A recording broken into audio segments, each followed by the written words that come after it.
AI training and energy usage. Hey everyone, it's Wolfgang. So this is about AI training. It's what is done to an AI system to make it useful. It has to be done before the AI system is used by any of us. So this video is going to be about AI training and energy usage, starting with CoreWeave, which is a startup in AI training. CoreWeave is growing like gangbusters. They've had huge growth in AI training. They recently had an issue with their stock. They're actually having the real issue they're having is they're grappling with unquenchable growth in training demand. There are so many AI systems and data centers coming online in the US, for the US, by the US, that CoreWeave is struggling to keep up with demand. So the stock issue was whether or not they could grow fast enough to meet demand. CoreWeave is one of many startups, but it's in the news recently because they're growing pretty fast and they seem to have their act together. Their original founders are still there. It seems to be an investable company. That's not investment advice, but they're grappling with unquenchable growth. The AI training business has a compounded annual growth rate, CAGR, of 20%. That's huge. 20% annual growth rate in anything is great. Imagine if you could get a 20% increase in growth in your stock portfolio or your bond or real estate portfolio every year, annually. It would be great. Okay, so the US is currently leading the world in artificial intelligence training, leading the world by far. It's not even close. I will present some data in a few minutes here that will explain how fast the US is growing compared to the rest of the world. Startups and established companies. There are big startups like CoreWeave, which is a pretty, it's a notable startup. Cerebras, Lambda, 10AI, Lumino, and others. There are lots of AI startups that are focused on AI training. AI training, again, it's the pre-work that's done to an AI system before it becomes useful for people like us. It's work that has to be done. The AI system has to be trained. It's a neural net-based system to be useful. So startups, there's lots of startups in this space, AI training. So you can sort of look at it like this. If you bought a piece of hardware that would be useless until it was trained, that's kind of where these startups are. You would ask these startups or these tech giants to provide pre-trained AI systems, and then you could deploy to your customers AI applications. So that's kind of the customers of startups and the big tech giants. The big companies include Oracle, Amazon Web Services, Azure by Microsoft, Google Cloud, and so on. So AI training is a mixture of startups like CoreWeave and huge tech giants. Okay, so artificial intelligence is hugely important for the world going forward, and therefore the U.S. is taking a big play. The U.S. is trying to claim a pivotal role and succeeding in artificial intelligence. On July 28th, just a couple weeks ago, a national plan for artificial intelligence training for world leadership was announced by the federal government. And right now there is massive investment in this, in artificial intelligence, especially in training, by government, by industry and corporations, and educational institutions. A lot of different players in the US are investing heavily in artificial intelligence, especially in AI training and data centers.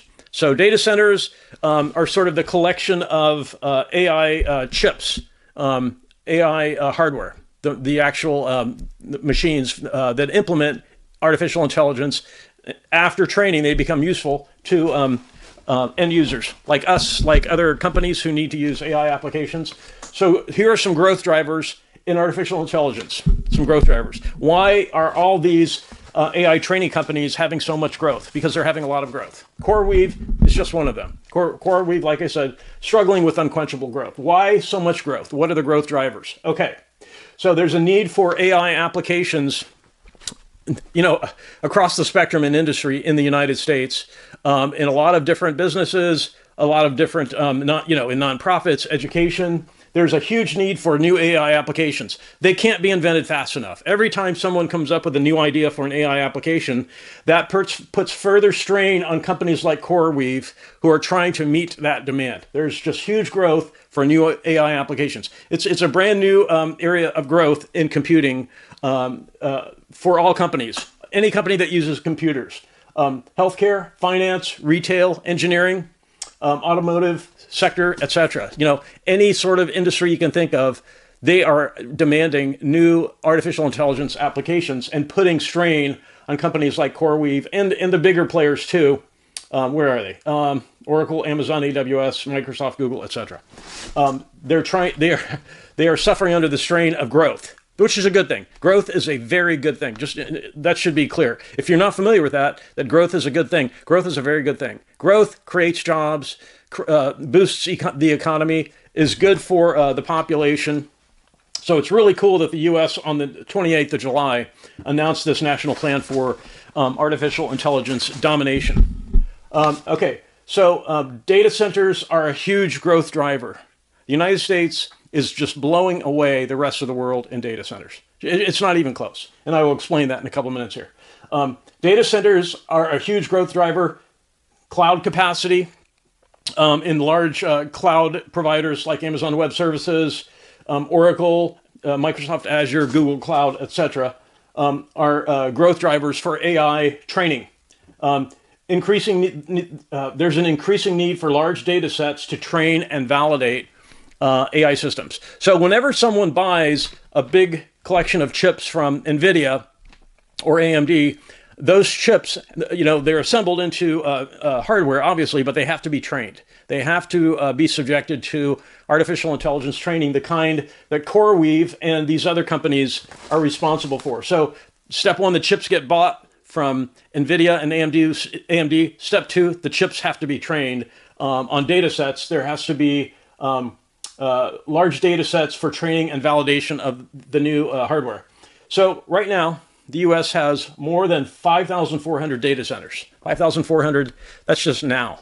That's probably going to double within the next maybe 2 years. At the rate we're going, when the entire country gets behind this effort to make it a national priority to be the leader in artificial intelligence. 5,400 may sound like a lot because China right now only has 449 data centers. The U.S. has 5,400, more than 10 times. Well, this could be 10,000 data centers in a couple of years at the rate the U.S. is going. The U.S. has taken this bull by the horns and is driving it, driving the use and the innovation, especially the artificial intelligence applications, the leadership in developing new use cases for artificial intelligence. The U.S. is blowing away the rest of the world. I mean, China's got 449 data centers, right? So they're far behind. What types of data are we talking about for artificial intelligence systems for training? Again, this video is on training. CoreWeave and these other large companies are involved in training.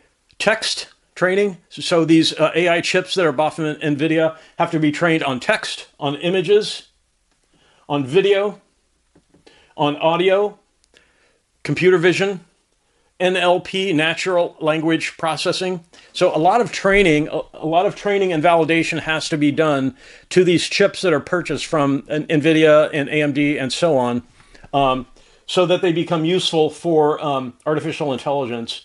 A lot of different types of data are used to train the AI systems. Right now, 5% of U.S. energy is being used by data centers. It may not sound like a lot, 5%, but if you think about 5,400 data centers, this could double. This could be 10,000 data centers in a couple of years.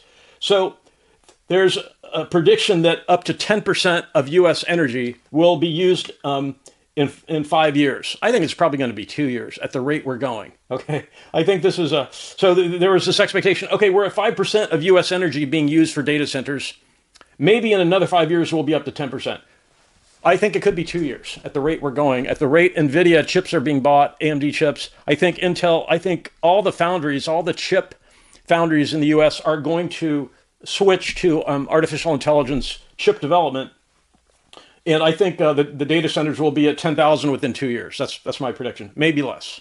So this is a bottleneck. The U.S. energy, the need for energy to provide electricity for these data centers is sort of a bottleneck right now. But there is about $7 trillion being invested in the build out of new energy support sources. 25% growth rate in energy demand through 2030. I think it's probably higher than that. I think that's a low number. So, for example, I couldn't fit everything on the board. Data centers will need 400 gigawatts. That's the prediction. That might be low. Only 80 gigawatts are feasibly available, buildable, unless new types of energy come online. That's going to include all the energy sources together, okay, the new and the old. Natural gas, legacy nuclear and hydroelectric, geothermal. Geothermal is heat-based from the earth, drawing heat, geothermal heat sources from the earth. And SMRs, this is new, small modular nuclear reactors, SMRs, small modular nuclear reactors, to provide the energy. $7 trillion is being invested in the build-out of the energy supplies for data centers. So let me tell you the number of data centers that the U.S. has, and then some countries in the rest of the world. Right now, the U.S. has 5,426 data centers. That's probably going to be 10,000 data centers within 2 years. I don't care what they say about 5 years. I think that's too long. That's 60 months. I think it's going to be 24 months. I think we're going to be at 10,000 data centers. I think they're going to solve these energy problems. They're going to ramp up, with the July 28th National Plan for AI world domination in training. I think the U.S. is going to really push hard on energy production so it's no longer a bottleneck. The U.S. has 5,426 data centers right now. China has 449. 5,426 to only 449. The UK and Germany have about the same number, about 530 data centers each. France has 330. Australia has 314. The Netherlands has just under 300 data centers. Russia has 251 data centers. So the U.S. is leading the world in artificial intelligence data centers with 10 times, more than 10 times the closest competitor. The closest competitors are the UK and Germany with about 530 each. We have 5,426 data centers. So data centers are used for training. They represent clusters of trained artificial intelligence systems that can be rented out or sold. One of the problems CoreWeave is having is grappling with this unquenchable growth in demand. The growth is being driven by the need for new AI applications because new use cases are being invented all the time across industry, government, and private institutions like educational institutions. Let's see here, did I leave any? Nonprofits. So government, industry, educational institutions, and probably nonprofits are in there too. So if you have any questions about this is kind of a quick summary of artificial intelligence training. If you're an investor in CoreWeave, you might have seen the stock drop. You might be saying, well, they just had an IPO. CoreWeave is in the right type of industry. It's going to keep growing. The bottleneck of energy should not scare people away. They will solve that problem. And I think the U.S. is going to be at 10,000 data centers in 2 years. That's my prediction. This is August 2025. By August 2027, the U.S. will be at 10,000 data centers, and the U.S. and the rest of the world will be wondering, how did we get so far behind? This is one of the reasons. National Plan for AI Training World Leadership was announced a couple weeks ago in the U.S. The U.S. government is taking this very seriously. They're going to commit full resources to everything needed. The energy. They're going to support the chip makers to create AI chips. So AI is going to play a big role in the economy. If you think your job is at risk because of AI, one of the things you can do when you find a little bit of conflict is to try to make a friend instead of an opponent. And the way to do that with artificial intelligence is to learn as much as you can about it and look in your area to see if there is a data center nearby. You might find work there. It doesn't really matter necessarily what your background is. If you're in the trades, if you're plumbing, HVAC, electrical, you can probably get a job at a data center. Look in your immediate area and see if a data center is planned or is ramping up. This is growing. This whole area is growing, so there's opportunity. It's much better to make a friend than to make an opponent. So don't worry if you think your job might be at risk, but be nimble and try to learn as much about artificial intelligence because the U.S. already has world leadership in this area, and it's going to continue to grow and create a lot of opportunity. So if you have any questions, please post in the comments. I'd be more than happy to answer any questions you have. And I really want to thank everyone for watching, and have a great day.